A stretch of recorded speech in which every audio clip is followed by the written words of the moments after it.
c'était 11h et puis midi, la convocation, peu importe.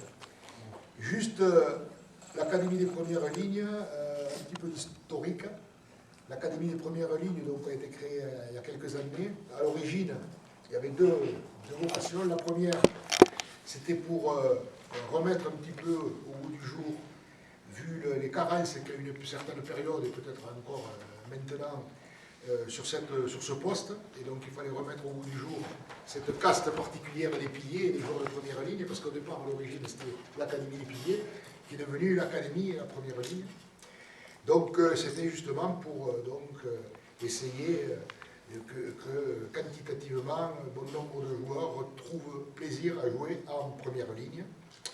Et en parallèle également, c'est malheureusement à ce poste-là qu'il y avait beaucoup d'accidents graves. Donc des mesures ont été prises en termes de règles et en termes de préparation, d'où l'Académie des premières lignes. Il y a eu une vocation seconde, c'est justement de prévenir de l'accident en sensibilisant et en formant donc d'une manière spécifique au niveau physique pour que les joueurs puissent être aptes à ce poste.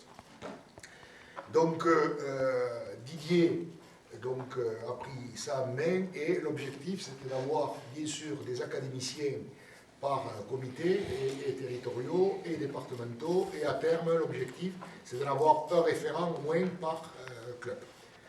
Voilà, le problème est posé dans son ensemble, d'où cette académie qui fonctionne relativement bien.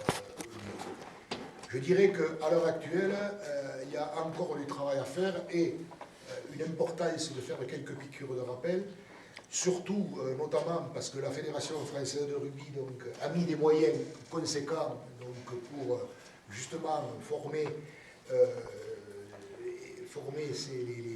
les joueurs à ce poste, notamment en investissant sur les retombées financières de la Coupe du Monde dans les baby scrum. Et les baby scrum, je vais rentrer directement dans le sujet. À l'heure actuelle, il me semble, même j'en suis sûr, qu'elles sont utilisées à 50% maximum, qu'il y en a qui risquent de ne pas tomber en panne parce qu'elles sont dans un garage ou un hangar quelque part et elles ne sont pas utilisées. Donc ça, je crois qu'au gré de ces 2 jours, on aura l'occasion d'y remettre le doigt dessus et essayer de voir comment on peut améliorer ce fonctionnement sur ces baby scrum. Ensuite, bon, bien sûr, au travers des travaux et en fonction de l'ordre du jour qui a été établi, donc vous ferez des constats et améliorerez bien entendu ce qu'il y a à améliorer. Mais je voudrais également parler d'un problème qui est relativement important et à l'heure actuelle on entend aussi pas mal de bêtises, c'est concernant la licence assurance, le coût de la licence assurance et le bienfait de la licence assurance. Alors, à l'heure actuelle, je voudrais carrément donner une information pour ceux qui ne le sauraient pas, quand j'entends dire pour des raisons ou populistes ou électorales, et je n'ai pas peur des mots, et je l'assume, là c'est Serge Roux qui parle, que c'est avec le prix de l'assurance qu'on risque de payer les mêmes stades et tout ça. Je crois que, fait le nouveau stade, le futur stade, je crois que là on est dans l'hérésie complète et c'est vraiment du populisme. Et vous voyez, je suis clair dans mes mots et j'affirme. On a la chance d'avoir, et après un long combat, de savoir qu'à l'heure actuelle, il existe malheureusement encore quelques accidents, mais sur une courbe où on a eu dans les années 2009-2010, on est monté jusqu'à 6 gros pépins, et à l'heure actuelle c'est toujours trop. Il y a 3 ans, 4 ans, on était à 0 pépins, et là, on est en moyenne sur les 3 dernières années à 2 gros accidents. Quand je parle de 2 gros pépins, c'est des invalidités supérieures ou égales à 60%. Voilà. Donc, à l'heure actuelle, le rugby français est le seul au monde à être assuré de cette manière. Et le principe, je préfère vous le rappeler ou vous informer pour ceux qui ne le savent pas, c'est qu'à l'heure actuelle, il y a une cotisation globale qui se fait, bien sûr, en fonction de certaines catégories et du niveau où les clubs se trouvent, mais le contrat qui est passé avec l'assureur, c'est qu'il facture une cotisation d'assurance nationale à une hauteur maximale qui est aux environs de 22 millions d'euros pour 4 blessés maximum et plus. 4 blessés et plus. Ensuite, c'est dégressif. C'est-à-dire que quand tu as moins de 4, 2, 3, 2, le tarif dégressif, à peu près de 5 millions chaque fois, pour arriver à une cotisation à zéro accident de 8 millions. Donc vous voyez, 8 millions, zéro accident, et 22 millions 900 000, c'est-à-dire 23 millions pour 4 et plus. Voilà le principe de l'assurance globale, et tout ça, c'est tous les licenciés et les dirigeants qui y participent. Mais quand le pépin, et je parle pour les présidents de club ou même pour les collègues ou autres, quand malheureusement le pépin arrive, déjà de ne plus avoir, hormis le côté humain et le côté handicap qui est dramatique, quand on n'a pas à gérer des problèmes matériels et financiers, c'est beaucoup. C'est beaucoup. Je ne vais pas ouvrir et refermer la parenthèse sur malheureusement le problème qui est arrivé à Barosi, mais quelque part, et Dieu sait si je pèse mes mots, parce que l'argent, quel que soit l'argent, on ne remplace pas de marché de galoper. Voilà. Donc, je ne vais pas aller au-delà. Si vous avez quelques questions sur que je viens d'exposer qui vous tracassent ou autre, n'hésitez pas. J'y répondrai d'une manière la plus, de ce que j'en sais, tout au moins. Mais tout ce que je peux vous dire, c'est que vous pouvez être fiers et on peut être fiers de ce qui se fait au niveau assurance, au niveau du rugby français et de la gestion humaine. Parce qu'aussi, là, je ne vais pas m'étendre, mais pour les anciens blessés, quand l'assurance n'était pas à ce niveau-là, il y a quand même la Fondation Albert Ferras, il y a quand même la Fédération, la Ligue. Également, il faut savoir que le monde professionnel participe, puisqu'à hauteur de 2% sur toutes les recettes de la Ligue sont reversées chaque année pour la solidarité. Ça représente entre 600 et 700 000 euros par an. Donc, y compris le monde professionnel est concerné par la solidarité. Merci, bon travail, soyez studieux. Et donc, messieurs les techniciens, je vous laisse donc, merci Serge. La parole. Donc juste quelques mots aussi pour moi. Donc bon, c'est un peu spécial parce que c'est la première fois que donc, je vais participer de manière très ponctuelle au stage. Donc vu mes nouvelles fonctions, on en avait parlé l'année dernière. Donc c'est Jean-Marc et Benoît qui vont prendre à bras le corps le projet qui doit continuer à fonctionner. Donc voilà, c'est un peu spécial, mais j'essaierai de vous croiser. Je pense que je reviendrai, je repasserai demain matin pour ici discuter avec vous. Je vois pas mal d'anciens, donc ça montre que de gars qui sont là depuis un moment, donc ça montre que le projet continue à vivre et il faut le faire avancer. Voilà, c'est vrai que c'est un projet qu'on a lancé à la base sur une idée de Serge et puis qu'on a essayé de faire vivre, qui a, je pense, bien atteint ses objectifs. Alors on a lancé ça en 2006 et puis voilà, on se retrouve après 9 ans. À l'époque, c'était un constat qui était assez alarmiste. En effet, il y a eu tous les problèmes et une reconnaissance d'accidents, des vraies lacunes de formation des joueurs de première ligne. Je crois qu'on avait un pilier sur la génération moins de 17 en pôle espoir en 2005. Un seul pilier sur tous les pôles espoirs. On avait donc un nombre d'accidents assez conséquent. Là, à travers quelques chiffres, on a 50 joueurs de première ligne dans les pôles. On a eu un accident grave depuis 4 ans en mêlée. C'est malheureusement le pauvre Barosi. J'ai compté que sur nos actions de santé et sécurité depuis 1999, ça revient à quasiment avoir sauvé, si on était resté sur un nombre de licenciés constant, hein, si on était sur le nombre de 430 000 licenciés, si on avait gardé cette progression-là, ça serait revenu à avoir 65 tétraplégiques de plus en 15 ans. Donc, en effet, là, on aurait pu se payer le grand stade. Donc ça prouve que le travail a été vraiment important. Et un truc qui paraît complètement incroyable actuellement, hein, au jour d'aujourd'hui, c'est plus dangereux de jouer 3/4 centre que de jouer pilier, en termes d'accident. La première cause d'accident grave, c'est le plaquage. Donc voilà, il y a eu un vrai boulot de fond. Alors il y a deux façons de le voir, hein, c'est de se dire, ça y est, tranquille, on a atteint les objectifs, donc on arrête. Et puis on a fait beaucoup d'efforts. Je crois que moi je suis plutôt de l'autre côté, de dire poursuivons le travail, parce que la seule crainte qu'on peut avoir, c'est que ça redevienne pire, quoi. Donc il faut vraiment qu'on fasse des efforts pour rester sur cette dynamique-là, continuer à former des joueurs et des joueuses, protéger les joueurs. Pour la première fois, on a remis de la poussée en mêlée dans nos compétitions fédérales.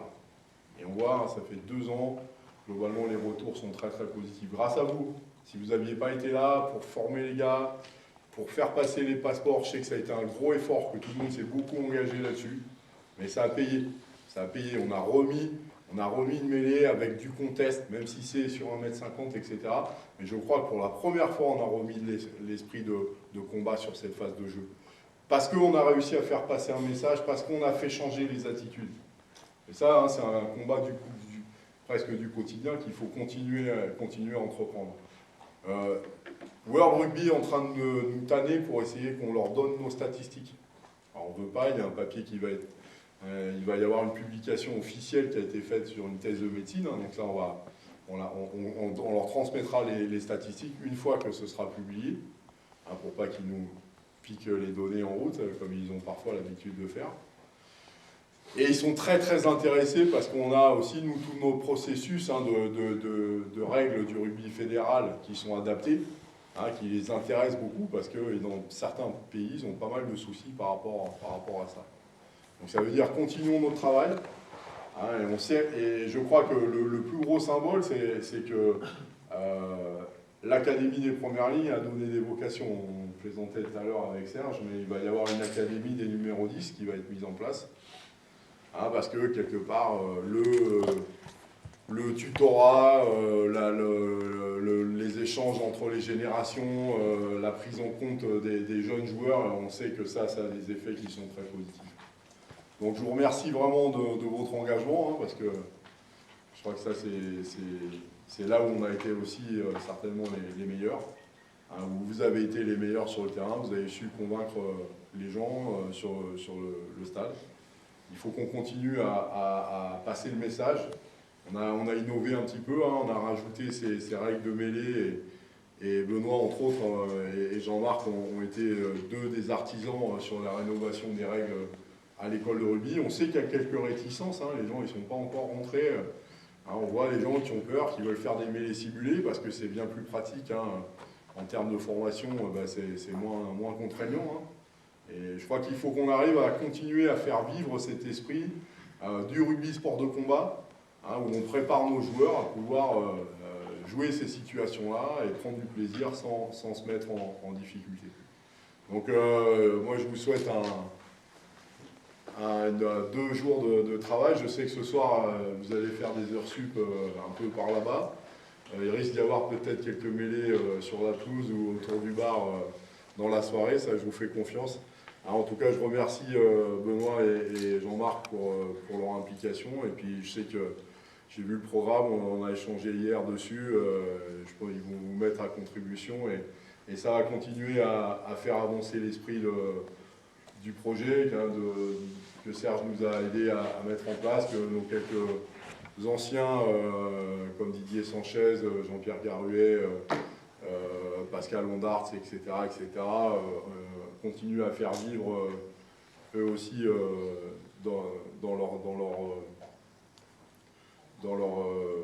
club ou autour d'eux. Voilà, merci, bon boulot, et puis à tout à l'heure. Voilà. Merci. Merci. Ouais. Non. Juste par rapport aux histoires d'assurance, pour que vous sachiez aussi, c'est que le week-end du 8 mai, il y avait un tournoi, ça fait 20 ans qu'il existe à Beauvais. Et tournoi sous l'égide FFSU. Et cette année, il y a eu un jeune de 23 ans, à la fac de médecine de Bichat, qui s'est écoulé en plaquage, pas plaquage, on ne sait pas encore comment ça s'est passé, mais apparemment, au premier avis, c'est tétraplégie. Donc voilà. Mais le seul truc, c'est que ce n'était pas sous l'égide de la FFR. Donc licence FFSU, c'est pas l'assurance FFSU apparemment qui patronnait, enfin qui couvrait le tournoi, ça serait la Maïf, enfin bref. Mais je pense que nous, au niveau de nos clubs, ce qu'a dit Serge tout à l'heure, c'est que la Fédé fait avec l'assureur tout ce qu'il faut pour qu'en cas d'accident grave, eh bien, il y ait une couverture suffisante. Par contre, chez les autres assureurs, on ne sait pas comment ça se passe. Donc, voilà. Puisque tu parles de ça, juste pour être vraiment précis, c'est inquiétant quand même, parce que le principe, c'est qu'il y a une demande d'autorisation de fait, enfin d'autorisation non, la fédération donc, des sports universitaires le font, l'organise, c'est un arbitre de la Fédération française de rugby qui était officiel. L'accident y est, quand on va parler d'indemnisation, qu'est-ce qui va se passer? On va aller toujours où est le plus riche, celui qui est le mieux, qui a fait son boulot. Et là, demain, vous verrez que c'est un dossier qui va peser, vous comprenez? Et là, je parle de ça, je parle et je pèse mes mots aussi. C'est toutes les pratiques, tous les fins de tournoi, les fins d'année, les matchs vigorico. Ne faites rien dans ce cadre-là. On ne peut plus rentrer sur un terrain en ayant bu un peu de bière, en ayant fait comme on l'avait fait peut-être à une époque. Et je pèse mes mots, toujours pareil. C'est sympathique, sauf que quand il y a un accident qui arrive, on met en péril la santé des joueurs. Le rugby, c'est du sérieux quand on le pratique. Ou alors on fait du flash, on fait des trucs, mais vraiment d'une manière la plus légère possible. Et là, on attaque la période difficile. La période difficile, mai et juin. Et c'est un petit peu ce genre de profil. Voilà. Alors, on a le plus beau sport du monde, mais il y a des règles à respecter. Et surtout, il ne faut pas hésiter à la dénoncer. Quand on sent que s'il y a quelque chose qui ne va pas, il ne faut pas hésiter à arrêter une partie ou à faire plein de choses. Et surtout, essayer de sensibiliser tout le monde. Et Dieu sait s'il y en a besoin, parce qu'on le dit chaque fois, on en pense que tout le monde a compris, et puis il y a toujours un peu. Allez, on ne va pas noircir le tableau. Vive le rugby. Bien. Donc peut-être commencer, qui est nouveau parmi... donc c'est la première fois. On vous a expliqué comment ça se passait? Non. Le rituel? Non. Le bisutage, vous verrez pas dit. Vous verrez plus tard. Alors. Bon, bienvenue. Ça m'amène de suite à rentrer dans le sujet. Donc plutôt que de démarrer par vous, du descendant, vous proposer un programme. Évidemment qu'on a déjà réfléchi à quelque chose quand même. On ne va pas fonctionner. Ce que je vous propose, c'est de se mettre par groupe, de prendre le temps de se présenter, parce que je trouve que vous faites l'effort, chacun fait l'effort de venir de sa région, plus ou moins loin, de son île plus ou moins lointaine. Donc de prendre le temps un petit peu de savoir avec qui est dans cette salle. Ça serait un petit peu long de se présenter chacun à son tour, déjà qu'on est un petit peu à la bourre. Donc de prendre le temps de vous présenter au niveau des groupes. 2, sur un temps contraint d'échanger en disant est-ce qu'il y a des problématiques, des sujets particuliers qui seraient liés à l'Académie des premières lignes que vous souhaiteriez voir abordés. L'idée c'est par rapport à ça, évidemment il y a un temps contraint, c'est parce qu'on est nombreux, on est 37 dans la salle. Je ne me suis même pas présenté, mais bon, c'est pas très grave. Et donc d'aller le plus vite possible sur synthétiser les demandes et prendre en compte ces demandes, peut-être sur ce séminaire, en voyant ce qui colle par rapport à peut-être ce qu'on a prévu, ou en se ménageant un espace-temps par rapport à ça, ou dans tous les cas donner des orientations sur justement ce que peut proposer l'académie et les académiciens d'un point de vue territorial. Voilà. Donc sans perdre de temps, donc on va passer vers les groupes. On peut démarrer par, là il y en a 6-7, d'accord, on est 37, donc ça fait 37. Donc ça fait 5 groupes de 6, 5 groupes de 7. Voilà, de prendre le temps, donc on se met vite en groupe. On va passer, donc dans chaque groupe, vous donner, Didier a parlé de 2 jours, mais effectivement c'est 15 jours, c'est 2 demi-journées. Donc ce que je vous demanderais par rapport au groupe tout à l'heure, c'est comme un peu avec les joueurs. On avait dit 6 groupes de 7, et puis on se retrouve avec des groupes un petit peu plus nombreux. Donc c'est qu'on équilibre un petit peu plus au niveau des groupes. Comme ça, les échanges se font beaucoup plus rapidement, et on sera plus productif. Et 2 aussi, peut-être de s'organiser, j'ai vu que ça se faisait dans les groupes, de s'organiser au niveau de la régulation sur le temps de parole. Que tout le monde arrive à s'exprimer, les nouveaux comme les anciens, et que vous puissiez exprimer vos points de vue. Voilà, donc vous verrez que ça, on va continuer sur 2 séquences de travail, où on va être toujours sur du travail de 6-7, en mélangeant les groupes, pour que voilà, vous puissiez échanger. Alors, ce qui ressort de... Ok. Parfait. Ce qui ressort un petit peu, on a pu classer des familles. Il y a une famille certainement qui concerne une réflexion sur l'harmonisation, sur tout ce qui concerne le règlement. Donc avec donc quelque chose donc des questions sur 3 ou 4 commandements en C', sur l'harmonisation des commandements sur toutes catégories confondues, et à réfléchir sur l'évolution de la règle par rapport à la mêlée. Voilà, donc on est sur une famille ici. Donc ça, on fera le point, c'est certainement quelque chose donc, qui implique d'autres participants, d'accord, d'autres entités, donc certainement des choses c'est des pistes de réflexion, de progression que certainement on va pouvoir proposer. Une autre famille qui est sur celle de un petit peu d'étendre les protocoles, hein, donc avec d'étendre la mise en place d'un protocole au niveau des U16 et U18, d'accord, sur ce qui est proposé sur ce groupe, et on a la même chose ici. C'est-à-dire d'étendre le principe du protocole et du passeport aux catégories plus âgées. Donc ça aussi, c'est quelque chose en termes qui touche plus aux instances dirigeantes sur une réflexion, et forcément qui nous touchera aussi, qui impactera dans la mise en œuvre, hein, puisqu'il faudra forcément le mettre en œuvre. Toute une partie formation. Donc une formation des éducateurs, ça revient plusieurs fois, et en même temps, formation des éducateurs, et en même temps, création d'outils pour les éducateurs, dans le cadre de la formation. Donc ça, c'est une grosse famille ici. Et une partie sur, le dernier point, sur les problématiques que l'on rencontre au niveau de la mise en place du passeport première ligne, chez les avant U14. Donc ça, c'est quelque chose qu'on va pouvoir traiter. Et ici, donc, la volonté, pareil, alors peut-être au niveau du règlement, une proposition d'étendre la poussée à des catégories, à des niveaux de compétition, pardon, régionaux, honneur, promotion, honneur. Donc ici qui est proposé. Et en fait, ici, ça touche l'évolution du passeport, où on est sur, évaluer le dispositif de la mêlée éducatif, et demander à intégrer dans le passeport une évaluation de la résistance à la poussée. Voilà, donc voilà à peu près le panorama, avec des choses qui se rejoignent. Et de dire que par rapport à ce que vous avez soumis comme sujet, donc je vous l'ai dit, il y a des choses certainement qui doivent faire partie de commissions de réflexion dont on ne pourra pas traiter ici, notamment au niveau de tout ce qui concerne le règlement, mais que c'est des pistes certainement sur ce que vous faites remonter qu'on va prendre en compte. Et tout le reste, mais globalement, on va le traiter. On va le traiter avec une partie, et on va commencer par ça, la partie évaluation un petit peu ici de ce que l'on a mis en place au niveau des passeports. Comment ça se passe? Donc vous avez tous reçu un questionnaire, logiquement, vous avez tous reçu un questionnaire.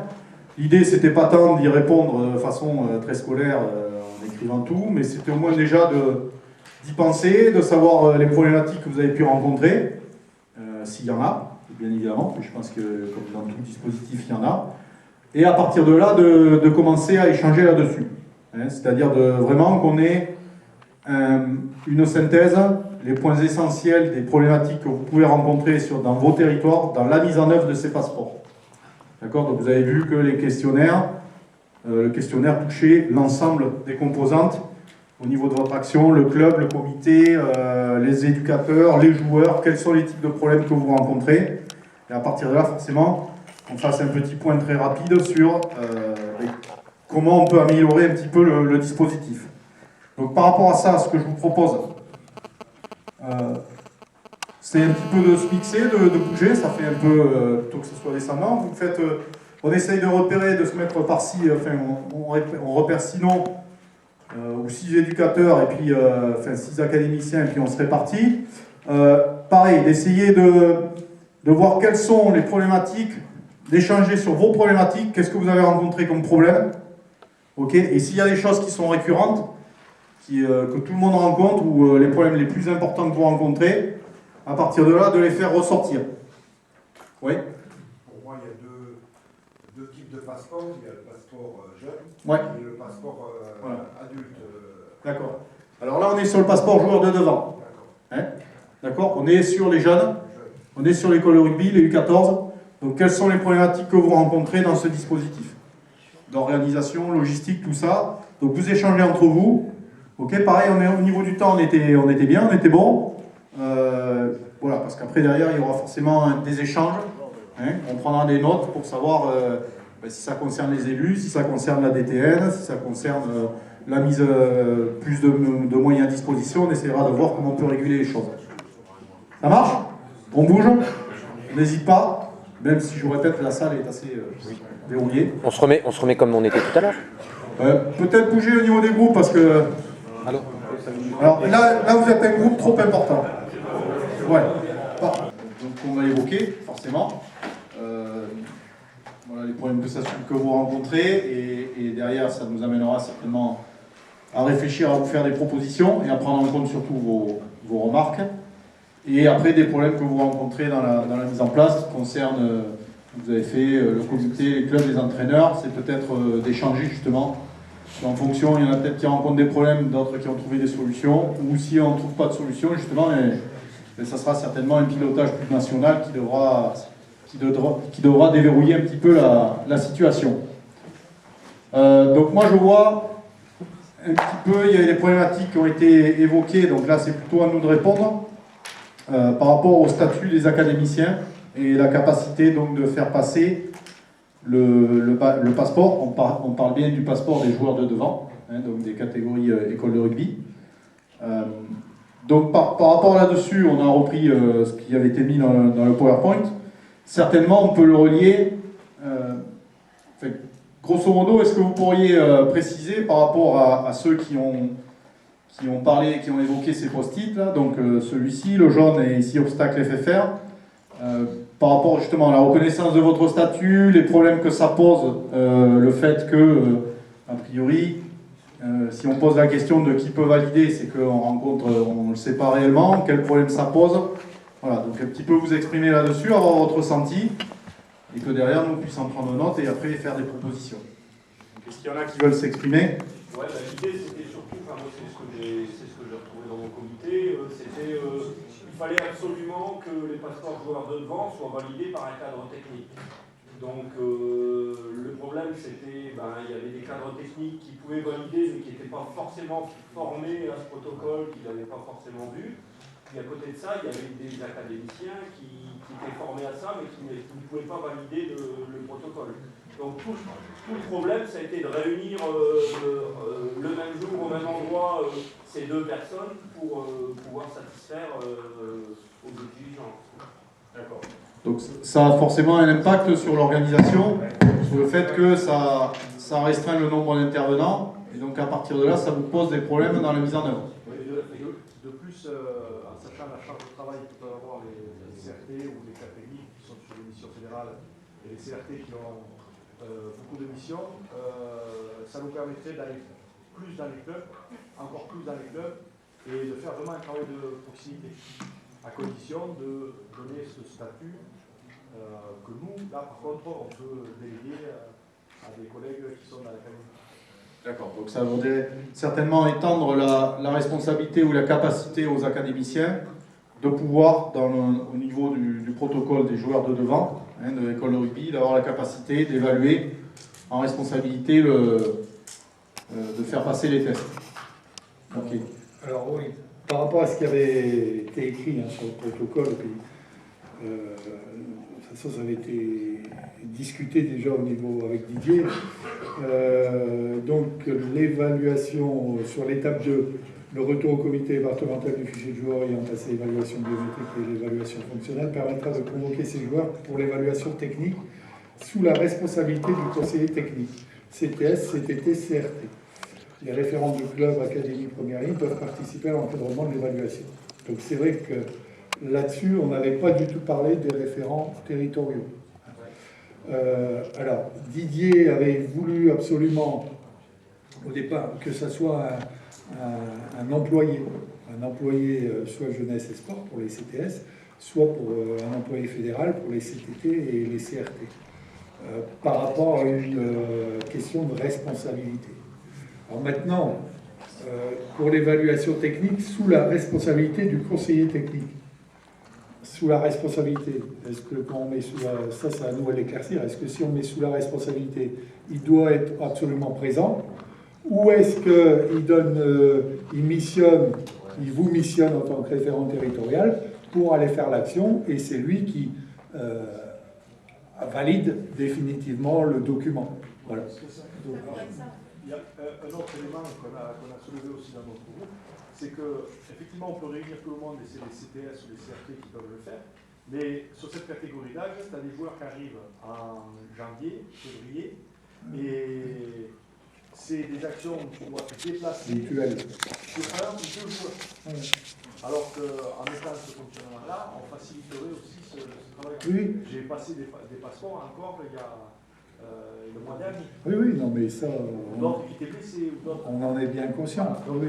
Non, mais bon, on va essayer de faire une proposition de rédaction et puis de la soumettre à Didier et lui, il la fera valider par le comité de pilotage. L'autre argument aussi, c'est qu'on essaye de valoriser les membres qui s'essoufflent au fur et à mesure, et peut-être que cette reconnaissance sur le plan fédéral, en mettant un statut, sans être employé, mais un statut de formateur sur nos territoires, pourrait relancer en quelque sorte, alors il y a les diplômes, mais être reconnu par rapport à ce diplôme de l'académie et sur le plan national. Ouais. C'est une reconnaissance qui aujourd'hui est nécessaire parce que nos académiciens, à part le fait faire partie de l'académie, ne sont pas reconnus. Oui. Non, mais attends, je vois très bien où vous voulez en venir par rapport à la reconnaissance. Hein, et nous, ça ne nous gênerait pas du tout. Au contraire, à un moment, on pourrait s'appuyer officiellement sur vous, comme on le fait déjà, mais avec cette reconnaissance en plus. Mais je crois que le discours de Didier, c'était vraiment par rapport à une responsabilité civile d'employeur-employé. Voilà. Donc là, est-ce que ça doit passer via l'assurance pour être sûr qu'à un moment, même si c'est vous qui êtes présent et pas le conseiller technique, c'est juste ça. C'est savoir si on peut vous déléguer la mission sans présence du CT. Voilà. Okay. Je pense que ce qui peut répondre à ça et sur des pistes sans s'engager, c'est-à-dire effectivement sous la responsabilité, ça veut dire que le CT, quel que soit son statut d'État ou territorial, a la responsabilité, lui, du dispositif. Après, sur la mise en œuvre, il peut s'appuyer sur des référents. Et ce qu'il est clair, vous savez, spécialement en France, la compétence est validée par un certain niveau de formation. Donc là-dessus, et je crois que c'est quelque chose que vous soulignez, c'est-à-dire que il y a des profils complètement différents dans la salle, avec des gens qui vont jusqu'au DES, au BE2, qui ont l'ancien BE1, qui ont le DEGEPS, qui ont des BP, qui ont des BF, et d'autres qui on avait mis en place aussi le dispositif du certificat d'aptitude à l'entraînement de la mêlée, et qui est une reconnaissance des compétences, de vos compétences, par rapport à la capacité justement à pouvoir proposer des situations d'entraînement à la mêlée, et aussi votre capacité à évaluer la compétence des joueurs dans ce secteur. Donc ça, je pense que ça donne des pistes par rapport à vos interrogations, et notamment sur les faits, il y en a qui ont marqué reconnaissance du statut de l'académicien.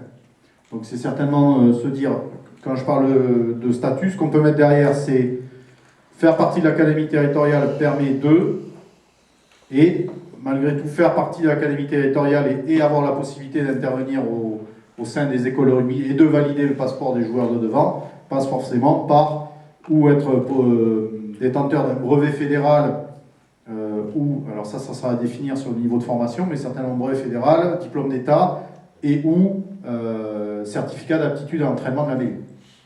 Voilà, donc ça c'est une question qu'on va mettre en œuvre, sur laquelle on va réfléchir, et qui croise certainement, alors, puisqu'on est dans les comités ou de la FFR, il y en a qui ont parlé de, si on pouvait faire le point, par rapport à ça, de l'aide, de l'organisation que vous avez au niveau des comités. Donc il y en a il y a un groupe qui s'est exprimé, donc qui a mis que, globalement, il y avait très peu d'aide de la part du comité, et qui se retrouvait à 2 éducateurs pour 100 joueurs, par exemple. Donc est-ce que c'est le cas général? Si ça a été le cas, comment dans certains comités, est-ce qu'il y a des choses qui ont été mises en place par l'académie ou comment les comités, comment les académies ou comment vous avez trouvé des solutions? Ou est-ce que d'une manière générale, vous rencontrez tous des problèmes de mise en œuvre et des problèmes d'appui, des problèmes d'aide de la part de votre comité? Pour nous, on a dû multiplier les centres. Donc, pour éviter justement ce cas-là d'avoir 100 jours à passer, on divisait en 3 ou 4 et on allait dans les clubs. Et puis, il faut se répartir un peu moins et puis il faut passer un peu moins de temps par rapport à la organisation. D'accord, donc simplement. Donc certainement sur l'idée de se dire qu'effectivement le rapport éducateur, nombre d'évaluateurs, nombre de joueurs, il y a aussi une des solutions qui est l'organisation des protocoles, enfin des sessions. En regroupant 1, 2, 3 clubs, pas plus. Et après, selon les clubs et selon leur densité au niveau du nombre de joueurs, les répartir par rapport à des zones de population. D'accord. Ouais, Jordi. Après, pour rejoindre ce qui est donné après, par rapport aux exigences de cette catégorie d'âge, où ils sont énormément sollicités, quand on veut les rassembler, on les rassemble pour le passeport, on les rassemble pour le passeport arbitre, on les rassemble pour le challenge orange, on les rassemble pour la formation des éducateurs, on les rassemble pour... Et ça fait énormément de rassemblements, et au final, ce qui revient aux éducateurs, c'est quand est-ce qu'on fait du rugby. Parce que prendre une séance dans le club, si on fait des secteurs, c'est 1h30, 2 heures. On ne les valide pas tous, parce qu'il y en a qui ne sont pas aptes. Ça veut dire qu'on va revenir, ça veut dire qu'on va les rechercher. Des fois, les éducateurs qui ne font pas le travail aussi, et parce qu'ils n'ont pas la formation, parce qu'ils n'ont pas envie, ou parce qu'ils ne sont pas motivés, etc. Il faut re-insister. Nous, on n'est pas là pour les sanctionner, parce qu'on est là pour les aider. Le gamin, il arrive, il n'a pas le passeport, ça veut dire qu'il ne peut pas jouer au rugby à 15, etc. Donc ça fait beaucoup de contraintes dans ce sens-là. Alors la solution, je ne sais pas, mais voilà, on les sollicite énormément. Et donc des fois, on peut se retrouver avec 2 pour 100 gamins, effectivement. Et là, c'est compliqué à gérer. Est-ce que c'est une aide du comité? Je ne sais pas. C'est la disponibilité. Oui. Là, qui voulait réagir? Non, je dis à les éducateurs, parce que pour encadrer les gamins, pendant que les 2 personnes en charge font l'évaluation, donc il y a peut-être une organisation dans ce sens-là à mettre en œuvre. Non, mais tu es obligé, tu ne peux pas mettre un éducateur pour qu'il fasse l'évaluation. Non, pas l'évaluation, mais s'occuper des gamins, peut-être Non, faire en sorte de limiter le nombre de gamins. Là, c'est l'évaluation, le problème qu'on a rencontré, c'est qu'on en avait partout et on était aussi. Donc, si tu as 5-6 clubs, on était à 2, le CRT et moi, pour 80 joueurs. Et je vois les éducateurs arrivent en Sous la pluie, la neige, les éducateurs, on faisait passer en groupe, et les éducateurs organisaient une espèce de CPS à côté. Si je le suis, je suis vraiment dans la merde. Ça regroupait 3 clubs. Moi, une question. Comment c'est toute une organisation qu'il faut refaire parce qu'il y en a qui échouent, il y en a qui sont blessés, malades, absents. Voilà. Donc il y a certainement une problématique de dire qu'au début on passe du nombre et après il faut multiplier pour des cas très spécifiques. Bon, une question, comment sont définis, comment vous définissez l'organisation du passage des protocoles? Chacun prend un atelier et sur le plan de vue territorial, c'est-à-dire sur la répartition, sur le territoire, qui fait quoi? Comment vous est-ce que l'académie se réunit? Est-ce qu'il y a une réunion de la commission? Enfin, comment ça se passe? C'est le référent qui nous envoie les dates et qui peut venir à tel lieu, se découper par secteur. C'est organisé par... Et le référent, c'est qui? Mathieu Coulon. D'accord, donc c'est votre CT. Ça se passe partout comme ça ou il y a des réunions de concertation? C'est le comité qui organise en concertation avec les clubs. C'est une bonne manière. L'exemple sur la Corse, bon après on n'est pas... Oui, c'est... Nous on profite des CPS pour préparer les gamins. Enfin, moi je suis seul à ce niveau-là, donc pour toute la Corse. Et après on cale 2 dates, un pour les clubs de Corse du Sud et un pour les clubs de Haute-Corse, où on fait passer l'ensemble des gamins. Avec une dernière session de rattrapage, entre guillemets, juste avant le truc. Donc on essaie de faire passer en 3 fois. Mais maintenant, juste une question, parce que les gamins qui échouent, est-ce qu'on doit les amener malgré tout à ce qu'ils réussissent? Parce que j'ai entendu avant dire que les gamins qui échouent ne peuvent pas jouer à 15. Mais si dans l'effectif, il y a les 10 gamins qui ont été tamponnés, le gars qui a échoué, il peut jouer derrière. Voilà, donc c'est bon. Il peut jouer à 15, il joue pas devant, c'est tout. On se garde, la problématique parce par rapport à on va ça. devoir parler des joueurs, et c'est une question qui est revenue et donc qui est intéressante. C'est par rapport aux joueurs, qu'est-ce qu'on fait des joueurs qui ne sont pas validés? Juste sur l'organisation du passage des passeports, moi je pense qu'il serait souhaitable qu'il y ait une certaine standardisation et qu'il soit proposé par la Fédé à tous les comités, parce que moi j'ai assisté à une réunion du comité départemental où ils ne savaient absolument pas comment ils devaient organiser, comment ça devait se passer, enfin voilà quoi. Donc, et de quel comité?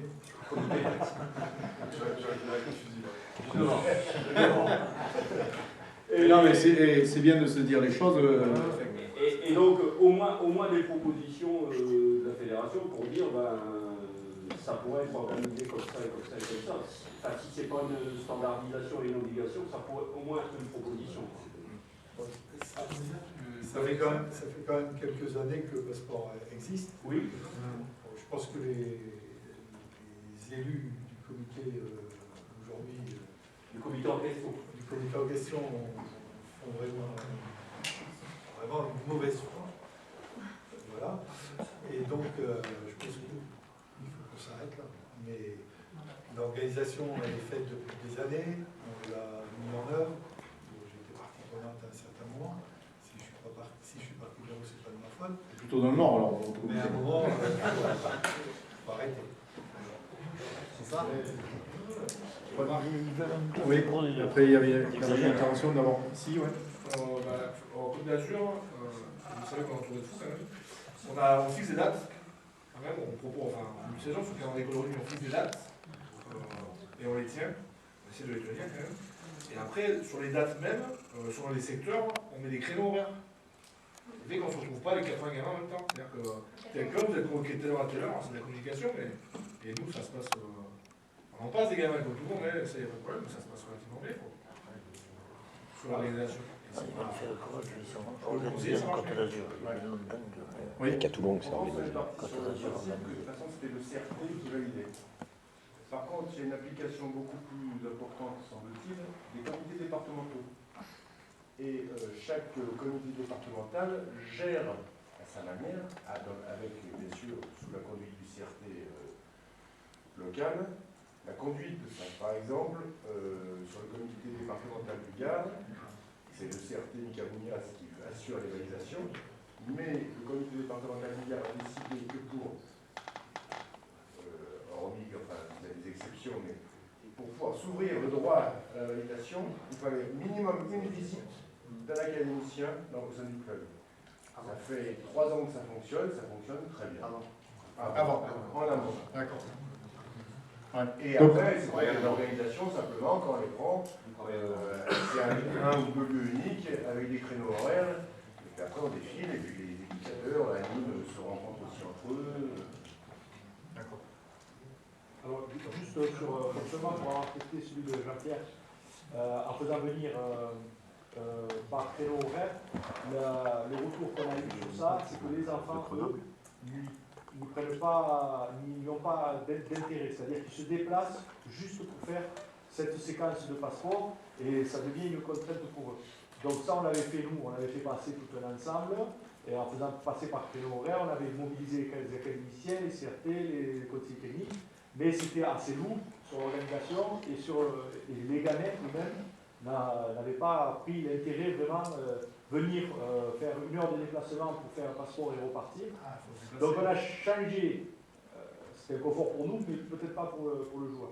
Alors on a changé en faisant le travail de proximité sur le plan d'entraînement, avec dans un premier temps une formation le jour de la sécurité, on prenait un créneau sur les entraîneurs minimes pour le passeport, préparation du passeport avec les entraîneurs. Ensuite, réunion avec les académiciens pour préparer les interventions et le travail à faire sur le passeport. Et ensuite, organisation toi tu vas à tel club, tu interviens une fois, deux fois, trois fois si c'est nécessaire. Et à la fin de ce travail-là, pendant le temps d'entraînement, c'est-à-dire que l'académicien prenait 10 joueurs, les autres restaient avec les éducateurs dans le club, faisaient d'autres travails. Au bout d'une demi-heure, ils changeaient, ils prenaient 10 autres joueurs, ça lui prenait 1h30. Et à la fin, quand on avait fait ce travail, là je venais avec mon collègue cas technique et on faisait la validation sur chaque club. D'accord. Alors, pour avancer, hein, je pense que voilà, vous avez souligné les problématiques. Après, il y a quand même des éléments de réponse dans ce que vous avez apporté. Je crois que c'est que ce soit nationalement ou peut-être territorialement, parce que chaque comité a sa spécificité en termes de dispersion des clubs, en termes de densité par rapport à des zones, en termes de cadres ou de référents, cadres techniques ou de référents territoriaux, académiciens, pardon, disponibles ou impliqués. Dans tous les cas, c'est d'avoir une procédure qui soit définie et qui régule un peu plus les choses en termes d'implication des clubs et de ne pas avoir à multiplier les rassemblements ou à se retrouver dans des situations avec des rassemblements avec pléthore de joueurs et peu d'intervenants. Donc ça, je crois que c'est peut-être une information que nous, on va pouvoir faire passer au niveau des comités et au niveau des académies territoriales, en disant que certainement c'est quelque chose à prendre en compte. Deuxièmement, je crois que dans les pistes que vous avez évoquées, c'est effectivement l'implication, et ça rejoint le premier point, c'est que chaque comité prévoit l'implication des référents académiciens territoriaux. On l'a vu donc sur ce que tu as proposé donc avant, et là ça rejoint certainement peut-être des problématiques qui ont été évoquées par rapport aux joueurs, à l'implication et à la formation des joueurs, en disant que si on arrivait le jour des tests, on avait des joueurs qui étaient peut-être peu impliqués et peu concernés, et de se dire que certainement, cette action, le moment où on va passer ce protocole des premières lignes, il peut être préparé par, c'est compliqué que le cadre technique aille dans chaque club avant, surtout sur une période qui est très dense, de tout point de vue, et que certainement, prendre appui sur les académiciens pour mettre en place une visite de chaque des académiciens par rapport à des clubs pour déjà générer un certain travail, vérifier le niveau des joueurs, mais participe à une dynamique qui fera que le jour du protocole, ça se passera certainement mieux en termes d'évaluation et en même temps avec une plus grande implication et des joueurs et des entraîneurs. Donc je crois que ça c'est peut-être des pistes. Alors c'est pour ça que je vous ai demandé comment c'était organisé.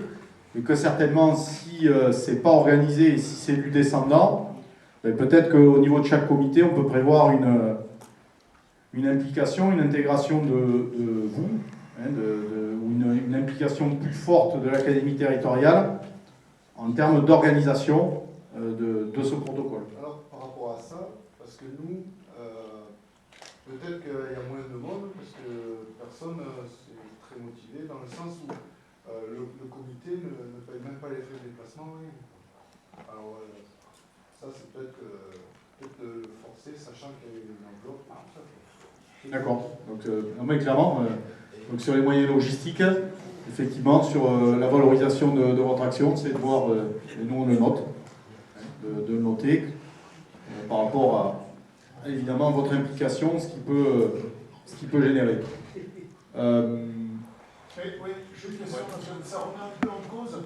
J'ai posé une question quand j'avais fait la validation des BF entraîneurs et entraîneurs jeunes. J'ai posé une question sur les entraîneurs jeunes. On voit de plus en plus des entraîneurs jeunes, mais qui n'ont aucune expérience je dirais, sur le jeu de devant, parce qu'ils sont jeunes, donc ils n'ont aucune expérience. Et c'est vrai que ce que je peux entendre, ça revient un peu, comme vous disiez, de faire un travail en amont. Mais si l'éducateur n'est pas formé forcément à travailler le jeu de devant, ça va être compliqué. Donc c'est pour ça que j'avais posé la question d'être entraîneur BF jeune. Est-ce qu'il ne faudrait pas avoir un binôme avec lui pour l'accompagner dans certaines tâches, sachant qu'on ne peut pas être partout non plus. Mais je me pose la question. D'accord. D'avoir du monde, mais s'ils ne sont pas formés, quand je vois certains clubs des jeunes, ils sont soit juniors, cadets, mais à mon avis, ils n'ont aucune expérience. ou votent les parents. Donc peut-être que le bas blesse ici, je pense. Mais alors, les moins de 14, c'était moins de 15 à 15. Là, on est passé en moins de 14 à 15. Donc on rajeunit. Hein. Bon, cette année, il y a eu les 2 années qui sont montées en même temps. Donc aucune année n'a aspiré l'autre. Aujourd'hui, c'était 2 années d'âge qui découvraient le même jeu. Commission école de rugby, l'année dernière, on a commencé le jeu à 15 le week-end du 29 novembre. En retour de pratiquement tous les comités, il faut qu'on commence plus tôt. Cette année, on va commencer le 21 novembre, donc une semaine avant. Mais ça veut dire que ceux qui râlent dans les comités, eh bien, ne s'aperçoivent pas qu'en amont, il y a quand même du travail. Donc pour eux, on peut jouer à 15, mais avec des mêlées simulées. Ça ne gêne pas. Par contre, après, on va nous dire, mais il ne faut pas qu'on change de règlement en cours de saison. Donc on essaye d'avoir un règlement unique sur la catégorie, avoir une logique de formation. Mais à un moment, ceux qui nous disent quelque chose le premier jour, le lendemain, ils nous disent l'inverse. Donc c'est vraiment un sac de nœuds. Alors aujourd'hui, c'est vrai qu'on va démarrer le 21 novembre. Donc ça veut dire que bon, par rapport au calendrier, je ne sais pas si pour l'instant il n'a pas été voté, validé en comité directeur. Mais en plus, je vous le dis aussi, puisque vous avez parlé de l'ORC tout à l'heure, l'année prochaine, en 2016, la finale ne sera pas à Paris, elle sera à Barcelone. Donc la finale de l'Orange Rugby Challenge, ils veulent garder un match international, machin truc. Donc ça devrait se faire, alors là ça n'est pas tranché non plus, ça devrait se faire soit France-Italie le 2 février, ou aux alentours du 2 ou 5 février, soit France-Angleterre au mois de mars. Nous, ça nous arrangerait plus à France-Angleterre, mais les places ne sont pas les mêmes. Hein. Donc voilà, donc l'année prochaine, pour vous donner une idée, CPS sécurité le 19 septembre, du jeu à 7 le 26 septembre, du jeu à 7 le 3 octobre, CPS à 15 et journée open filles le 10 octobre, l'ORC départemental le 17 octobre, les vacances de la Toussaint, donc c'est libéré, CPS préparation à 15 le 7 novembre, journée open féminine le 14 novembre et début du jeu à 15 le 21 novembre. Donc voilà le calendrier qu'on a essayé de rendre le plus cohérent par rapport à toutes les demandes qu'on a dans tous les sens. Est-ce que j'ai trouvé comme problème par rapport à ce calendrier, c'est qu'on se retrouve avec des éducateurs qui te disent on joue à 7, donc on n'a pas travaillé une posture pour le jeu à 15. Après, on a le trophée orange, donc on travaille le trophée orange, et on se retrouve serré sur le travail du. On se retrouve avec peu de temps. Alors, pourquoi on a mis du jeu à 7 sur les 3 premières journées? Simplement pour permettre de faire des rencontres dans les temps disponibles sans devoir travailler le jeu à 7. Puisque c'est un jeu un peu plus libre, un peu plus machin. Par contre, rien ne les empêche pendant cette période-là de commencer à travailler leur organisation à 15 et de les faire jouer à 7 le week-end. Je suis d'accord avec toi, mais est-ce qu'il ne faut pas communiquer sur le fait de penser dès le début à cette préparation? D'accord. Donc ça serait qu'un problème de communication. Ouais, parce que pour eux, ils n'ont pas ils préparent qu'à la préparation. Oui, non mais ok. Non mais tu vois, c'est... Vas-y. Pardon. Est-ce qu'il ne serait pas judicieux de coupler la sensibilisation des éducateurs et des entraîneurs au travail de la mêlée sur la journée qui est logiquement consacrée à la sécurité? Parce que c'est un peu... ça se combine bien ensemble. Parce que moi, je l'ai vu sur le comité Corse, la journée sécurité, entre guillemets, elle a duré 3 heures en fin de soirée. Sans partie. Bon, ça, c'est peut-être une question d'organisation à notre niveau du comité. Mais à l'époque, il y avait ce qu'on appelait le camp des vendanges, où on coupait la journée sécurité, plus du travail technique sur la mêlée, sur ce genre de choses. Est-ce qu'on ne pourrait pas rendre obligatoire? Parce que là, finalement, les éducateurs, la journée sécurité, bon, ils viennent, ils écoutent, hein, on leur définit un truc, mais il n'y a pas d'aspect pratique. Et ce qui manque aux éducateurs et aux trucs, c'est la partie pratique, s'approprier un certain nombre d'exercices qui n'ont pas forcément l'habitude de faire, si on veut qu'après, par la suite, on ne rencontre pas les problèmes, que ce soit dans la partie physiologique du test, le passage à 15, les problèmes techniques sur justement la validation. Alors bon, ça va dépendre aussi de la logique des territoires. Maintenant, c'est vrai que la journée sécurité, on l'a raccourcie à une demi-journée. Bon, pourquoi? Parce que la disponibilité des éducateurs, des entraîneurs, bon, on a inclus dans cette demi-journée la validation du LCA, ce qui n'était pas gagné non plus. Normalement, aujourd'hui, les gens qui étaient LCA, donc à la saison 2014-2015, qui sont à jour de leurs diplômes fédéraux, qui vont passer à journée sécurité, ils sont revalidés sur le LCA pour la saison 2015-2016. Aujourd'hui, ça c'est acté avec l'arbitrage. C'est pas au bon vouloir du comité, c'est acté au niveau national. Donc ça veut dire qu'on a réussi, à force de travailler ensemble, là ce matin on était encore en une réunion avec les arbitres, à force de travailler, on arrive à alléger un peu le processus de formation qui nous semble indispensable. Bon, après ça, donc le contenu de la journée sécurité, il n'est pas uniquement... Bon, l'année dernière, c'était sur les conquêtes aériennes, il y a eu le plaquage. Bon, là, on reparle d'accidents sur les plaquages, tout ça. Donc, on s'aperçoit que le travail qu'on a fait au sein de l'Académie des premières lignes, il a porté ses fruits par rapport à la sécurisation, peut-être un minimum du jeu. Par contre, il y a d'autres phases de lutte où on est en danger. Donc là, eh bien, on essaye, dans les journées sécurité, plutôt de répondre au rugby en général. Tu vois. Donc c'est vrai que ça peut être en partie interpénétrant, mais ce n'est pas toujours le cas. Cette année, ça devrait être sur tout ce qui est chute et par rapport aux commotions cérébrales où le corps médical s'inquiète, eh bien, on veut essayer, sur les journées sécurité, de travailler sur la chute. Comment chuter, comment tomber, pour essayer d'éviter que ces têtes elles prennent de la vitesse et puis qu'elles claquent par terre. Bon. Ouais. Voilà, donc juste pour finir, je crois qu'à un moment c'est une question d'organisation et puis à voir avec Jean qui vous suit, comment on peut aménager. Alors, soit on mobilise une demi-journée, soit on mobilise une journée entière avec un complément qui peut être la mêlée. Après c'est une solution, c'est pas la solution. Nous on fait 3 journées de sécurité pour 3 publics différents. On en fait une consacrée aux cadets jusqu'aux seniors, une pour l'école de rugby, et on en fait une pour les minimes. Et à l'intérieur, on a parlé de ça, on a fait ça sur une journée, le CD paye la gamelle de midi et les bouts de saucisson. Et, par contre, d'entrée, les éducateurs minimes, c'est ceux qu'on sollicite le plus, d'ailleurs, tout au long de l'année, entre le télécom, les sélections, les passeports et tout le reste.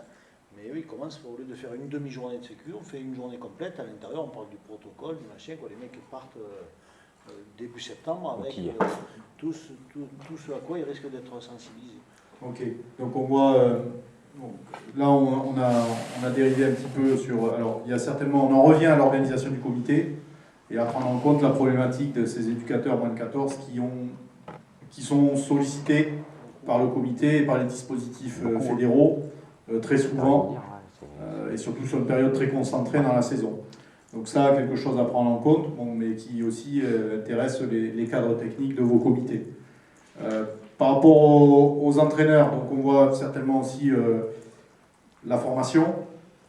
J'entendais aussi, il y avait un autre groupe qui échangeait là en disant dans les formations BF, l'intégration, et notamment chez l'école de rugby, l'intégration de la formation des éducateurs à la formation aux joueurs de devant. Donc c'est quelque chose à renforcer, qui va nous amener à un point dont on va parler, qui concerne les entraîneurs. Et aussi donc la sensibilisation régulière, la mise à disposition d'outils pour les entraîneurs pour mettre en œuvre le protocole. Il y a pas mal de groupes qui ont parlé de l'implication des éducateurs. Est-ce que vous pouvez en dire un petit peu plus là-dessus? Parce qu'il y a des choses assez différentes. Comment les entraîneurs perçoivent le protocole? Comment ils interagissent avec vous? Nous, la seule mesure qu'on peut faire, c'est quand on arrive et que les gamins ne connaissent rien, quoi. Ça, pour nous, c'est le plus... Ça arrive souvent, ça? C'est vexant. Et ça arrive assez souvent. Ça arrive régulièrement. Ça arrive. Après tu avais un groupe aussi qui avait relevé le truc de l'identification un petit peu des profils morphologiques. En fait, ils arrivent avec leur équipe et ils font passer le protocole à tout le monde sans dissocier un minimum. On sait pertinemment que, c'est ce qu'on a redit dans le groupe là, qu'on ne peut pas être devin et qu'on ne sait pas si un gamin qui est comme ça, 2 ou 3 ou 4 ans après, ne sera pas comme ça. Mais ceci étant, il y a quand même, pour la génération, puisque c'est un truc ponctuel, un test ponctuel, ça reste quand même, voilà, il y a des profils à qui on peut s'adresser et d'autres non. Ça, je crois que ça a été, donc a priori, parce que là, il y a deux choses. On évoque les joueurs, et on évoque l'entraîneur, avec certainement sur le manque d'implication, en disant que vous arrivez, le jour de vous arrivez, les joueurs ne sont même pas au courant du protocole. D'accord. Je crois que c'est même plus profond, c'est la formation même des éducateurs. Et encore plus profond des clubs, parce que les clubs, des fois, ils ont des problèmes pour trouver des éducateurs. Ils nous mettent quelquefois le premier venu, et qui, le gars, n'a pas de compétences, n'a pas l'intelligence à faire ça. Je crois qu'on en revient peut-être à ce qui avait été souligné au début, sur la proposition de dire que c'est une composante que chaque comité doit prendre en compte. On parle toujours à la place de l'éducateur, il devrait faire ceci, il devrait faire cela. La réalité, c'est qu'ils ne le font pas. Et que certainement, une des solutions par rapport à une académie territoriale, c'est l'intervention d'un académicien programmé dans le club avant la mise en place du protocole, qui au moins garantit que l'éducateur ait été sensibilisé. En plus, ça a un atout, c'est qu'on se rend compte aussi quelquefois, on en parlait tout à l'heure, qu'il y a des éducateurs qui présentent leurs joueurs pour le passeport de joueurs de dehors, puis après qui ne reviennent jamais sur tout ce qui est travail de préparation, de posture et tout ça. Et en fait, ça permet d'inciter l'éducateur à le faire, et le plus souvent, enfin en passant avant, et le plus souvent c'est leurs joueurs qui leur disent, mais attendez, au bout d'un moment, le con là, ce qu'il nous a dit, pourquoi est-ce qu'on ne travaille plus? Et souvent, je me suis rendu compte qu'il y a des éducateurs qui reviennent à la charge à la pression pour mettre leur joueur. D'accord. Oui, Jordi. Moi, le fait de faire intervenir les académiciens dans les clubs, effectivement, c'est de compléter, comme je disais, avec deux mecs, ça peut être intéressant à court terme. À court terme, dans le sens où je viens aider l'éducateur. Par contre, le danger, c'est de faire comme quand on fait faire du rugby dans les écoles. C'est-à-dire, il y a l'enseignant, on va faire l'intervention, on fait l'intervention une fois, 2 fois, 3 fois, il s'appuie sur nous, et après l'enseignant, il ne continue plus. Il ne faut pas se substituer. Voilà. C'est-à-dire que si on veut intervenir à court terme à l'académicien, ce n'est pas sur le joueur qu'il faut intervenir, c'est sur l'éducateur. Comme quand on veut intervenir dans le scolaire, c'est l'enseignant qu'on doit former et pas les élèves. Dans cette démarche-là. Donc à court terme, oui. Attention à long terme, parce qu'après, les éducateurs ils vont lever, et l'intérêt de ce passeport quand même, c'est joueurs de devant. Moi je vais plus loin, je vais sur tous les joueurs, parce qu'il y a l'aspect morphologique qui peut changer, et c'est la formation de l'ensemble des minimes. Et donc dans cet intérêt-là, moi ce que je soulève souvent sur l'éducateur, c'est qu'on travaille la mêlée, mais on travaille le plaquage, on travaille le rug, on travaille tout. Donc c'est ça qu'il faut mettre en avant, et c'était ça l'idée aussi de ce passeport joueur de devant. On travaille tout. Donc, vous rejoignez la seule, je te donne la parole, dire ce qu'on ne maîtrise pas, c'est la motivation et l'implication de l'éducateur. Et qu'on peut toujours donner des préceptes, des recommandations, tout ce que l'on veut, ça dépend toujours de la motivation et de l'implication de l'éducateur. Après, il y a aussi une perversion que certains éducateurs utilisent, c'est-à-dire que dans la perspective de jouer à 15, et dans la mesure où il faut les 10 joueurs tamponnés pour pouvoir passer à 15, on se retrouve avec des validations où ce n'est pas les gros, les joueurs qui vont jouer dans la mêlée, qui se retrouvent validés, mais plutôt des 3/4, des centres. Et le joueur qui va être vraiment confronté à la problématique de sécurité sur les mêlées, ben, lui, des fois, il passe pas le test. Parce qu'il n'est pas... Voilà, mais alors le problème c'est que dans la réalité après, dans les tournois, c'est comme ils ont les 10 et que finalement, C'est les 10, dont 8. Dont 8 dans le paquet d'avant. Eh oui, mais c'est pas ça. Après, s'il faut passer des gamins pour les faire passer. Ouais, alors, parlons de ce qu'on peut. Effectivement, ça pose le problème, de toute façon, des effets induits et le côté. Alors, je ne sais pas si c'est français ou quoi, mais de dire qu'il y a un règlement et qu'on essaye toujours d'aller au mieux, ça tient aussi à la représentation qu'on a. Et pourquoi on est là, on a des gamins entraînés, on est là pourquoi? Et que certainement, il y a toujours des biais ou sur des orientations stratégiques ou des utilisations stratégiques de certains joueurs par rapport à leur qualité du moment. On en vient à des biais où ces joueurs sont mis à des postes qu'ils n'occuperont pas, tout simplement pour la performance à court terme de l'équipe. Ça, on en revient à des problématiques de formation, de changement d'état d'esprit. Et ça, c'est du travail aussi sur du... Tu parlais de court terme, c'est du travail sur du long terme, voire changer. À la base, l'idée, c'est quand même de les faire travailler, de telle sorte qu'ils puissent jouer en sécurité. Donc, on pourrait peut-être imaginer alors là, ça va hurler partout, que ce ne soit pas un passeport de joueur de demain. Là, c'est un passeport de joueur de rugby. Et oui, mais c'est vers quoi on veut tendre. Oui, Adèle. Dans l'idée d'accompagner l'éducateur dans le travail, est-ce que ça ne pourrait pas être intéressant qu'il y ait un outil de suivi de ces séances, où tout simplement ils puissent marquer la date, le nom des joueurs qui ont participé, et ça peut être aussi un indicateur pour un des référents ou un conseiller technique. Le jour où il y a une évaluation, lui il a son outil de suivi, il peut le présenter, ça a juste une valeur indicative. Donc si on peut voir peut-être qu'il y a un certain travail qui a été fait, ça peut l'impliquer dans un suivi, dans un travail sur le plus long terme, avec certainement à la fin on remarche, les problématiques rencontrées, etc. Ça peut être un petit peu. Alors là, je pense que c'est certainement intéressant. Et après, vous voyez que plus on va, et plus on va vers de la réglementation et du contrôle et des choses comme ça. Parce que même si c'est un outil de suivi, derrière, il y a un contrôle. Je pense quand même, c'est ne pas oublier qu'avant tout, on vient pour jouer au rugby et quand même avec une notion d'entraîner en sécurité et avec cette notion de plaisir. Moi, je pense qu'un des moyens de contrôle que l'on a par rapport à des comportements comme ça, et sur ce que vous dites, quand vous arrivez, il n'y a rien qui est prêt, ben c'est tout simplement de ne pas arrêter de valider personne. Et qu'à partir de là, il y a un protocole qui est là. Je pense qu'en termes d'accompagnement des clubs, des éducateurs, le fait de dire, de ne pas débarquer comme ça au mois de novembre, en disant ben, on vient passer le protocole et puis là on constate qu'il y a certainement des aménagements qui ont été mis en place avec passage d'un académicien, explication du protocole lors des journées sécurité ou d'autres rendez-vous, quels qu'ils soient, et que par contre le jour du protocole, certainement, c'est de dire qu'il y a des attendus, il y a une grille d'évaluation et que cette grille, elle doit être discriminante pour des joueurs dont on sait pertinemment qu'ils ne connaissent pas le protocole, qui n'ont pas les bonnes postures et qui potentiellement peuvent être en danger. Et donc de la responsabilité de l'éducateur, ben forcément je pense que quand même l'éducateur s'il se retrouve avec 0 joueur validé, ça va poser un problème. Ouais, Didier, après peut-être... Alors, en fait là on parle d'éducateur et tout ça, mais pour ce que on a fait des aussi... Après on va faire une application là sur la tablette. Mais aussi pour des outils, il faut absolument que l'éducateur parle de la préparation de la mêlée, de la posture. On lui donne des outils de travail aussi après. C'est-à-dire que là on fait des joueurs aussi choc, on a travaillé sur le sol.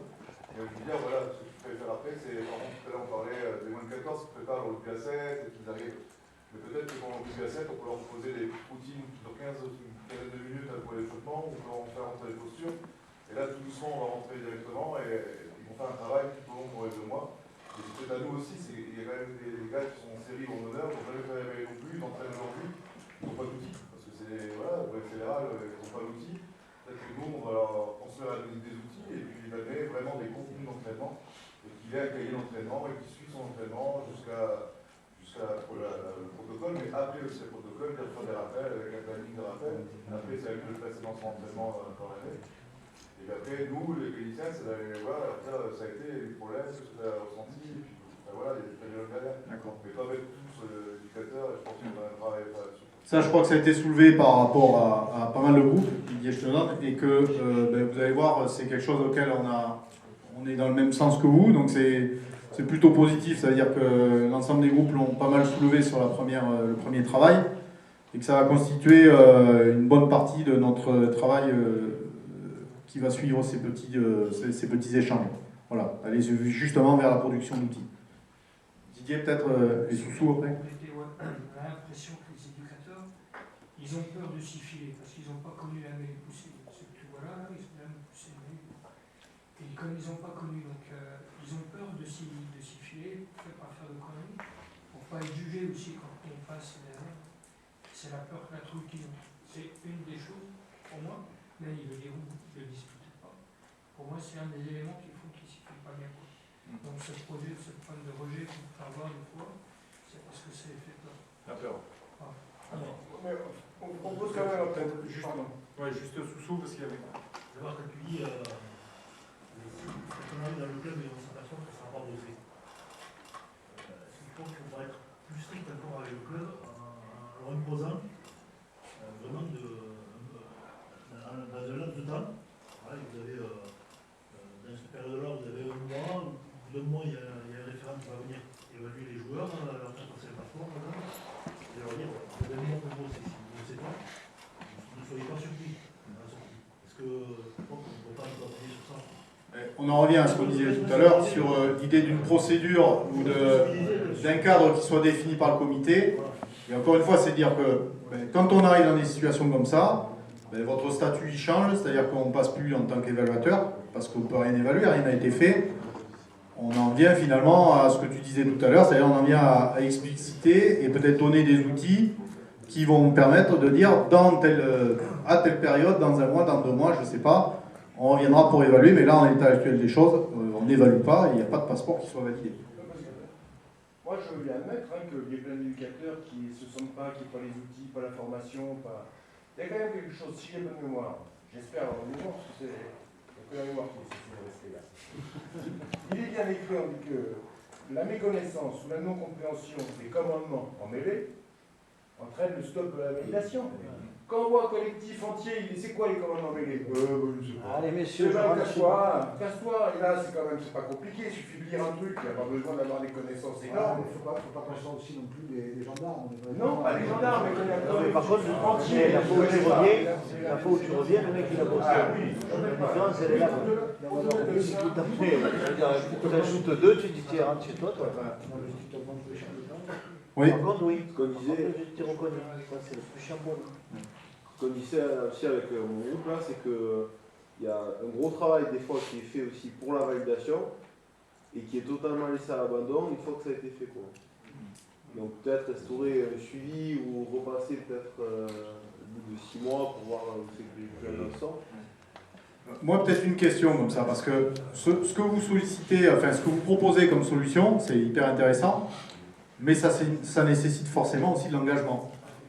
De revenir. Et par rapport à vos académies territoriales et aux académiciens, comment ça se passe? Est-ce que, voilà, globalement, vous êtes nombreux, il y a du monde, ça s'investit? Si même avant, on avait dit il y a un certain temps qu'il fallait qu'on trouve un administrateur dans chaque club. Oui. Je pense qu'on l'avait déjà évoqué. Et 2, on avait aussi évoqué que chaque club avait un kit de travail. Oui.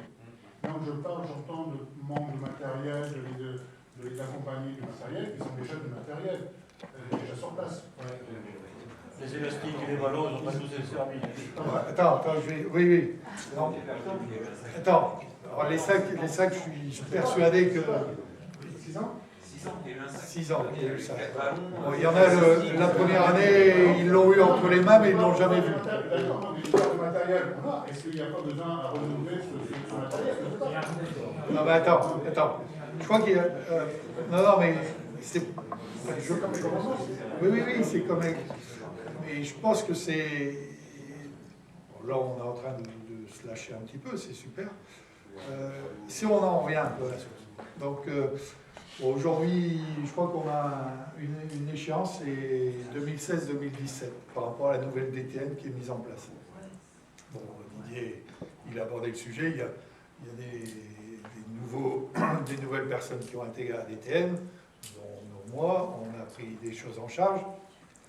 On a été mis en place en janvier, et donc à partir de janvier, on avait déjà 5 mois de retard, c'est pas 6 sur la saison. Donc cette année, on essaye de combler un peu les... Et il y a des échéances qu'on s'est fixées à septembre 2016. Une échéance sur la formation de cadre, où, c'est pas un secret, Doudou a lancé un audit à toutes les équipes techniques pour avoir un retour sur la formation de cadre. Je ne sais pas s'il y en a qui sont au courant, mais donc ça rentre. Les raies, quand on a mis ça en route, au niveau des écoles de rugby, on s'est dit on va accompagner le même calendrier. Parce que ça serait con de chambouler quelque chose pour la rentrée 2015 si la formation de cadre ne colle pas à ce qu'on va faire au niveau des écoles de rugby. Donc cette année, les règles expérimentales des écoles de rugby vont s'enchaîner pour une deuxième saison. Et l'année prochaine, donc formation de cadre, tout ce qui est formation du joueur à école de rugby, on va essayer de s'y attacher et d'avancer là-dessus. Pourquoi j'en viens là? Tout à l'heure, vous parliez de la formation sur les BF, sur les BF jeunes, BF il y a ou il n'y a pas, suivant la sensibilité des collègues, et là je dis bien la sensibilité des collègues, des interventions plus ou moins riches sur... Et on ne va pas parler de la mêlée, on parle de la poussée. La poussée qu'on retrouve dans le plaquage, qu'on retrouve dans le rock, qu'on retrouve dans le molle et qu'on retrouve dans la mêlée. D'accord? Et c'est, quand tu parlais, Pierre-Édouard, du protocole du joueur de rugby, dans notre projet, c'est ça. C'est qu'à un moment, vous avez peut-être entendu parler des coques, des crampons qui devaient se mettre en route. C'est pareil, ça va être pour l'échéance 2016 parce qu'on va faire un paquet là-dessus pour essayer de travailler correctement. C'est-à-dire que cette formation du joueur, on dit la catégorie moins de 14, elle est surchargée. Mais elle est surchargée parce que l'éducateur de moins de 8, l'éducateur de moins de 10, l'éducateur de moins de 12, il ne regarde pas au-delà de sa catégorie. Alors s'il a été en moins de 14, il sait qu'en moins de 14, il y a tout ça, mais c'est pour les moins de 14. Et comment, tout ce qu'on met en moins de 14, on a déjà commencé à y réfléchir, comment on peut l'inscrire dans la formation du joueur petit à petit. Voilà. C'est-à-dire que le matériel, j'y crois pas. On va pouvoir redonner du matériel. Bon, aujourd'hui, on s'est débrouillé pour que tout ce qui est cervical, on le travaille sans matériel, avec soit au sol, soit sur un autre joueur. Bon, parce que le jour où il te manque un ballon, il crève, il machin et tout. Mais après, c'est inscrire cette formation à la poussée dans toutes nos catégories. Alors aujourd'hui, on a mis une petite mêlée 1 contre 1. Alors, on a des retours très positifs, des retours très négatifs. On a été à une réunion en Provence, c'était une table ronde sur le rugby. Et bien, sur la table ronde, c'était au mois de janvier, mars. Et bien oui, c'était sur le stage. La table ronde, elle a parlé que de l'école de rugby. Parce qu'à un moment, ben, c'est vrai que les éducateurs qui étaient là, ils avaient des questions à poser. Mais ils avaient des questions parce que, comme on a peut-être mal communiqué aussi. Alors qu'on a essayé d'être au top, mais il y en a qui n'ont jamais lu, qui entraînaient régulièrement des moins de 8 ans, et ils me disaient ouais, les mêlées, je suis obligé de les tenir et tout. Mais je dis non, si on les tient, on ne les tient pas, on fait un coup de pied franc. Parce que c'est dans le règlement. Si la mêlée n'est pas en sécurité, on met un coup de pied franc, et puis ils jouent les gamins. Voilà. Et tu vois, c'est là-dessus où les gens, alors ils n'ont pas le temps, moi je veux bien, ils n'ont pas le temps, mais quand tu veux t'occuper d'un groupe de gamins, ben, tu sais qu'il y a un investissement minimum. C'est vrai que les bus, les machins, les trucs, les parents, c'est dur à gérer. Mais si tu ne connais pas les règles du jeu et si tu ne sais pas comment tu dois faire évoluer tes gamins, ça va pas. Voilà. Donc aujourd'hui, je veux dire, on se donne la saison prochaine. Alors là, on avance déjà entre nous hein, sur les outils, parce qu'on ne veut pas partir sans qu'on ait travaillé sur les outils. Sur la sécurité du joueur, c'est vrai qu'on va continuer à travailler sur un domaine un peu à côté.